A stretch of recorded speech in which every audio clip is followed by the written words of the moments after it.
Une prérogative, c'est un privilège exclusif ou un avantage attribué à certaines fonctions. Par exemple, un policier ou un gendarme ont la possibilité de vérifier votre identité.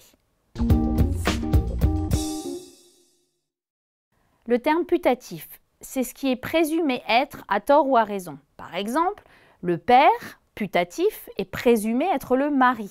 Donc on considère que le mari est normalement le père de l'enfant. Un mariage putatif est un mariage nul, mais que les époux ont contracté de bonne foi. C'est-à-dire, on se marie sans savoir que l'autre n'est pas encore divorcé.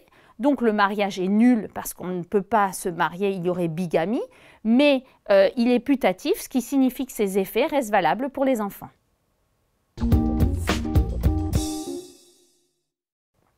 Le quitus, c'est la reconnaissance d'une gestion conforme aux obligations avec décharge de responsabilité. Ce terme s'emploie souvent dans le cadre des associations. On donne quitus au gestionnaire, c'est-à-dire qu'on approuve la comptabilité faite par le trésorier. La quotité disponible, à la différence de la réserve en matière successorale qui constitue la part de biens qui sont réservés à certains héritiers dans le cadre d'une succession, la quotité disponible correspond à la part des biens dont on peut disposer librement, c'est-à-dire que l'on peut donner à qui l'on veut. Si vous avez un enfant, la quotité disponible est de 50%, c'est-à-dire que vous pouvez donner la moitié de vos biens à la personne de votre choix. Si vous avez 2 enfants, la quotité disponible est d'1/3 et si vous avez 3 enfants, la quotité disponible est d'1/4.